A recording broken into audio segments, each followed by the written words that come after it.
Good evening. Welcome to our Wednesday night Holy Week service. Tonight I want to take you back to that story that we shared last night, but to a slightly different view of it. This is Matthew's view. And Matthew sees this story from a slightly different perspective. Different views sometimes give us different meanings, but I think when we look at them together, we can get a fuller meaning and a fuller understanding. But before we turn to our Gospel, let's turn to God in prayer. Let's pray.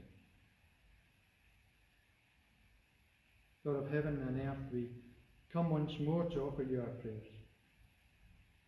We know that many just now are lifted up in the prayers of others. We may be separated physically, but we are connected by the cosmic highway of prayer. So tonight we bring before you those that we know are suffering, and we ask that you give them comfort and peace. We bring before you those who are afraid and worried, and we ask that you give them courage and strength. And tonight again we give thanks for all who serve and seek the well-being of neighbours and friends. Grant us your light this night, your grace as we sleep, your joy in the morning, and let us be made pure in the well of your health. Lift us from anguish, take from us empty pride, and lighten our souls with the light of your love. And hear us as we boldly say that prayer which Jesus taught us. Our Father, who art in heaven, hallowed be your name. Your kingdom come. Your will be done on earth as it is in heaven. Give us today our daily bread, and forgive us our debts, as we forgive our debtors. And lead us not into temptation, but deliver us from evil. For thine is the kingdom, the power, and the glory forever. Amen. So let's hear Matthew's account of Jesus' betrayal in that upper room where they shared that last meal together. From Matthew chapter 26 and reading from verse 14.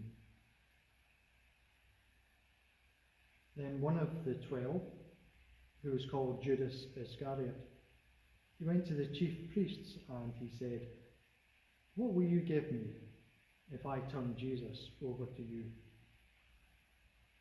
They paid him 30 pieces of silver.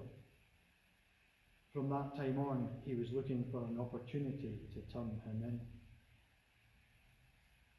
On the first day of the festival of unleavened bread, the disciples came to Jesus and said, "Where do you want us to prepare for you to eat the Passover meal?" He replied, "Go into the city to a certain man and say, 'The teacher says, my time is near. I'm going to celebrate the Passover with my disciples at your house.'" The disciples did just as Jesus had instructed them. They prepared the Passover. That evening, he took his place at the table with the 12 disciples. As they were eating, he said, "I assure you that one of you will betray me." Deeply saddened, each one said to him, "I'm not the one, am I, Lord?" He replied, "The one who will betray me is the one who dips his hand with me into this bowl. The human one goes to his death, just as it is written about him. But how terrible it is for the person who betrays the human one. It would have been better for him if he had never been born." Now Judas, who would betray him, replied, It's not me, is it, Rabbi? Jesus answered, You said it. Amen. Forgive me as we return to the story of the disciples in the upper room, sharing that last meal. Matthew gives us a slightly different angle on the story from John. Some people get annoyed that there appears to be these contradictions in the four Gospels. They are accounts of the life, teaching, death and resurrection of Jesus, but they're not historical documents. Each one gives us a view of the event, their view. And depending on where we stand, depending on what grabs our attention, that will be what we remember. Remembering is a theme in the Bible. The people of Israel are constantly called to remember their past. Remember that they were slaves in Egypt. Remember the day that the Lord brought them out of slavery. And that was what the Passover meal was about. Remembering where they had come from, their shared history. And the Apostle Paul will tell believers that whenever they eat the bread and drink the wine, they do so in remembrance of Jesus. They remember a shared history, a shared past. But we still remember differently. Someone once said that we can only live our lives forward and only make sense of it by looking backwards. Remembering helps us make sense of what happens to us. So let's look at the slight differences in the two Gospels. In John's Gospel, he says that Satan entered Judas. That was the reason that Judas was turned. The name Satan means accuser, and Judas was accusing Jesus of something. Now I think that what he was accusing Jesus of was squandering his opportunities to challenge Rome. But Matthew seems to suggest that money was the motivation for Judas. Many folk have done terrible things for money. And Judas seemed to have a bit of form here. Maybe there's a bit of truth in both those accounts. Matthew and John give slightly different accounts of the exchange between Jesus and the disciples after Jesus tells them that one of them will betray him. But in both there is a similar theme of uncertainty. They are not certain that it will not be them. In Matthew's Gospel, we hear that the disciples reply, I'm not the one, am I, Lord? Now that's a question, not a statement. But you'll notice that Judas's reply is just slightly different from the other disciples. He replies, it's not me, is it, Rabbi? Judas calls Jesus Rabbi, teacher, while the other disciples call him Lord. Now I wonder if Judas looked back on his time with Jesus and tried to work out what it all meant to him. And I think the meaning he came up was that he saw in Jesus a charismatic leader and teacher, one who could draw the crowds, one who had the potential to start a popular revolution. But he didn't see him as Lord, not the Son of God. He wasn't going to go that far. Rabbi, yes, but not Lord. Someone said that there are religious followers who see the lightning, but not all will feel the thunder. Judas could see the lightning, but he never felt the thunder in his being. making meaning is important. Viktor Frankl wrote a very influential book called Man's Search for Meaning. And in it he explored his experience of surviving Auschwitz. The first struggle that they faced in the camp was just to stay alive, to get enough food, to stay free from illness, not to be worn to death by work. But then Frankl began to notice that there was a connection between the body's needs and the spiritual needs. He found that an inner life helped protect the physical life.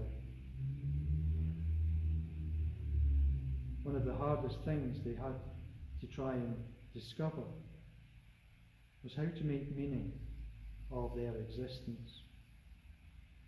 How to make meaning when all they longed for was to go home. How to make meaning when they faced death daily, the death of their family and friends. Some could not make any meaning from this experience. They became distant, emotionally blunt, apathetic, resigned to their fate. He says that suffering filled the mind and the soul, and it was understandable, for they were viewed as subhuman and treated as expendable. When Frankl explored the meaning that he sought, he found that the only hope for his survival was in nourishing his inner freedom and his inner values. He began to view the camp as a sort of place of trial and testing, a training place, rather than a place to vegetate and die. And he began planning for his future life once he was freed. He dreamed of giving lectures and writing books. He had to have a faith in his future. A meaning for his future helped to maintain hope. And he says that his biggest motivation was the thought of seeing his family again. He kept an image of his wife in his mind every day, even though he did not know if she was even alive. In his book he writes this: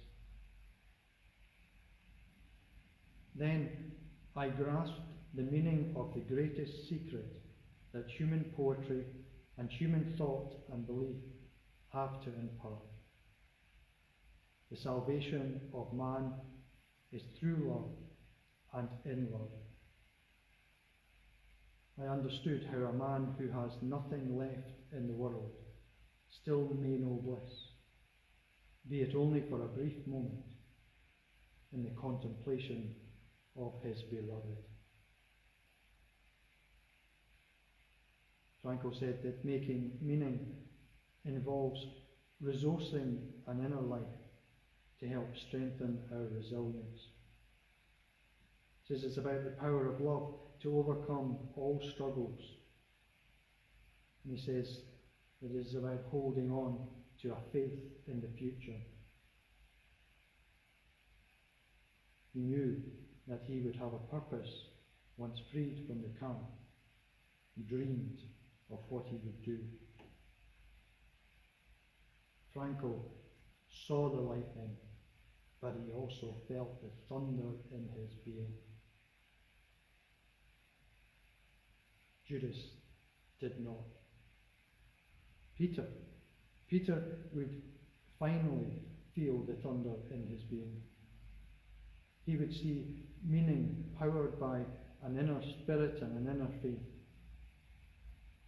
He would have many ongoing struggles, but he learned to trust and believe in the power of love, and also in his knowledge that he had a part to play in the sharing and the shaping of God's kingdom.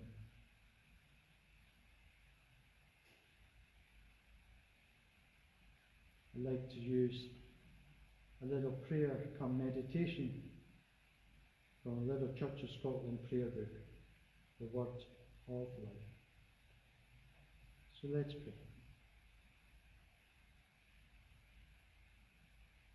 Tonight, my Lord, I name some of the things in the world that discourage people of goodwill, and some of the things that are discouraging to me. I also name folk who are burdened by many things like this. Set scales before me. On one side I will pile all these discouragements, and on the other I will place your word and the hope of your kingdom. Now, with the help of your Spirit, I will see what has true weight and a real future. I will think of Jesus, who has overcome the powers of darkness, and I will see things in his light. I may even get a taste of the powers of the world to come. I will rejoice in the wonder of what lies ahead through Jesus Christ, who was the same yesterday, today, and forever. Amen.